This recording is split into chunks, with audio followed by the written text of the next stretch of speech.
कानी बहू। किशोरी लाल जी के बेटे राघव की शादी की बात जगह जगह चल रही थी, लेकिन किशोरी लाल जी को कोई लड़की पसंद ही नहीं आती थी। और उसकी एक ही वजह थी, किशोरी लाल जी का लालची होना। उनको लड़की वालों से मोटा दहेज चाहिए था और इसी चक्कर में एक दिन वो एक बहुत पैसे वाले के घर अपने बेटे का रिश्ता लेकर पहुंचे। उस आदमी का नाम था ओम प्रकाश। देखिए किशोरी लाल जी, मेरी एक ही बेटी है और मेरी सारी संपत्ति जायदाद सब कुछ मेरी बेटी नैना का ही है। पापा, नाम से लगता है बहुत खूबसूरत होगी। कितना अच्छा नाम है ना, नैना। ओ, वैसे बात तो सही है आपकी। अब इतना पैसा है, जमीन जायदाद है, इकलौती बेटी, आप भी क्या करेंगे? सब कुछ उसे ही देंगे ना। बिल्कुल ठीक पहचाना आपने। बस बेटी की शादी और सारी जायदाद उसके नाम। पापा, बिना देखे हाँ कर दीजिए ना। इतना अच्छा रिश्ता फिर कहाँ मिलेगा? माला माल हो जाएंगे हम। मैं अपनी बेटी को बुलाता हूँ। अरे नहीं नहीं नहीं नहीं, आपकी बेटी का नाम नैना है, सुनकर ही लगता है बहुत सुंदर होगी। रहने दीजिए अंकल, मैं तो आपकी बेटी के नाम से ही इतना खुश हो गया हूँ कि उसे बिना देखे शादी करने को तैयार हूँ। अब तो मैं उसका चेहरा सीधे शादी के बाद ही देखूंगा। और इस तरह राघव नैना का चेहरा नहीं देखता और उससे शादी कर लेता है। शादी के बाद अपनी सुहाग रात पर जब राघव नैना का घूंघट उठाकर देखता है तो नैना की आंखें बंद थी।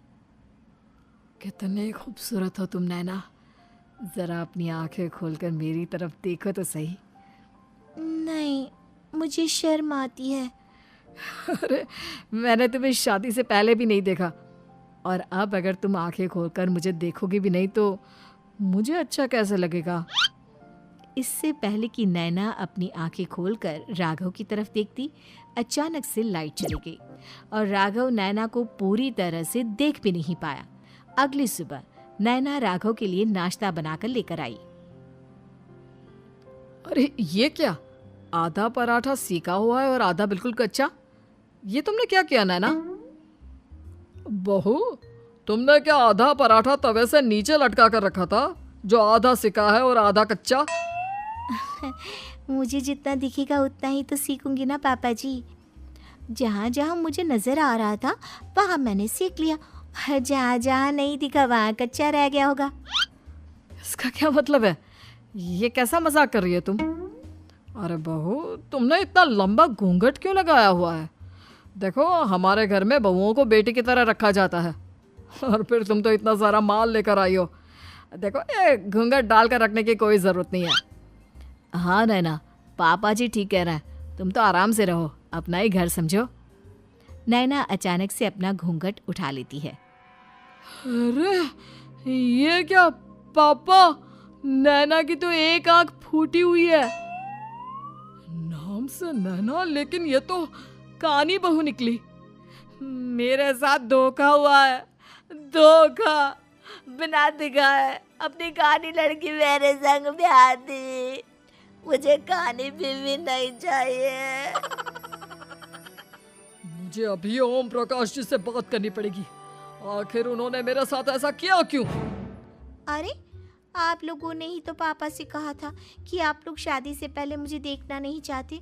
अब मेरे पापा पर क्यों इल्जाम लगा रहे हैं?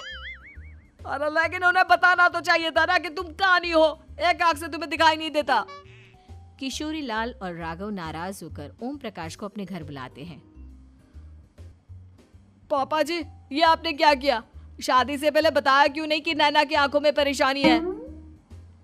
अरे, आप ही ने तो लड़की देखने से मना कर दिया था। अरे लेकिन आप बता तो सकते थे। आपको तो हमारी बेटी की प्रॉपर्टी चाहिए थी, वो भी पूरी की पूरी। अब क्या हुआ अगर उसे आधा दिखाई देता है? प्रॉपर्टी तो आपको पूरी मिल गई ना। अरे ये क्या बात हुई? मेरी शादी प्रॉपर्टी से नहीं, आपकी बेटी से हुई है। अब ये तो पहले सोचना चाहिए था, तब तो मेरी प्रॉपर्टी देखकर तुम्हारी जुबान लप लपा रही थी। लेकिन मैं कानी लड़की को अपनी बीवी बनाकर नहीं रख सकता। पापा, कुछ करिए ना आप। हाँ, करता हूँ। देखिए ओम प्रकाश जी, आप हमारे साथ ऐसा नहीं कर सकते। और तुम देखो, अगर तुमने मेरी बेटी से शादी तोड़ी ना, तो जो भी प्रॉपर्टी मैंने तुम्हें दी है वो तो पूरी की पूरी वापस ले ही लूँगा, और आधी प्रॉपर्टी तुम्हारी भी लूँगा। अरे मेरी आधी प्रॉपर्टी भला क्यों लेंगे आप? इसलिए क्योंकि मेरी बेटी को आधा नज़र आता है और उसकी नज़र अभी तक तुम्हारी आधी जायदाद पर ही पड़ी है।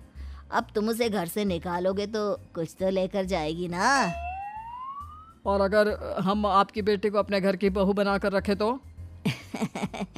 तो तुम्हारी पूरी प्रॉपर्टी तुम्हारी ही रहेगी, और जो मैंने तुम्हें दिया है ना, उसमें से बस मैं आधा लेकर जाऊंगा। अरे लेकिन अब आप अपनी दी हुई प्रॉपर्टी में से आधी वापस क्यों लेकर जाएंगे? अगर मैं आपकी बेटी को अपनी पत्नी बनाकर रखने को तैयार हूं तो? इसलिए ताकि भविष्य में अगर तुम मेरी बेटी को धोखा दो तो उसके पास कुछ तो रहे जो पति का हो। वैसे मेरे पास तो बहुत कुछ है, लेकिन अपने पति की कोई निशानी तो उसके पास होनी चाहिए ना। अब अगर तुमने मेरी बेटी को कानी कहा तो तुम्हें प्रॉपर्टी भी कानी ही मिलेगी, पूरी नहीं। जमाए राजा। किशोरी लाल और राघव समझ चुके थे कि वो बुरी तरह फंस चुके हैं और अब उनके पास वहां से निकलने का कोई चारा नहीं है। अब समझ में आया ना, लालच बुरी बला होती है। एक तो तुम्हें प्रॉपर्टी मिली, ऊपर से बीवी मिली, उसमें तुम्हें नखरे भी दिखाने हैं। आए बड़े, चुपचाप बैठो दोनों। कुछ दिनों के बाद नैना राघव की कार लेकर बाजार घूमने निकलती है और जब कार लेकर वापस आती है, ये क्या? एक तरफ से मेरी गाड़ी पूरी खराब हो चुकी है। लगता है तुमने मेरी गाड़ी को किसी दूसरी गाड़ी के साथ एक्सीडेंट किया है। अरे अरे कितना बड़ा नुकसान कर दिया तुमने बहू। वो क्या है ना पापा जी, मुझे एक आंख से दिखाई नहीं दे रहा था, सामने से गाड़ी आ रही थी। मुझे तो सिर्फ आधा ही दिखाई दिया और वो गाड़ी मेरी कार से रगड़ते हुए निकल गई। अब मैं क्या करूं बताओ? आप इसे ठीक कराने के पैसे कौन देगा? तुम्हारे पापा। तुमने मुझसे इस तरह से बात की? अभी रुको। नैना राघव की शिकायत ओम प्रकाश को कर देती है। देखो राघव, अब जो मेरी आधी प्रॉपर्टी तुम्हारे पास थी ना, उसमें से आधी और मैं लेकर जाऊंगा, क्योंकि तुमने मेरी बेटी को डांटा।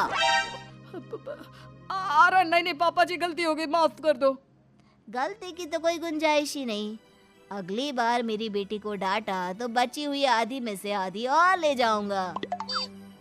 लालच के चक्कर में हम दोनों ने बहुत बड़ी गलती कर दी बेटा। एक तो तुम्हें कानी बहू मिली और ऊपर से जो माल मिला वो भी काना। इस तरह राघव की हर एक गलती पर ओम प्रकाश उसकी प्रॉपर्टी का आधा आधा हिस्सा लेकर अपना सारा माल वापस ले गया और राघव को कानी बीवी से काम चलाना पड़ा। भाई लालच वाकई में बुरी बला है।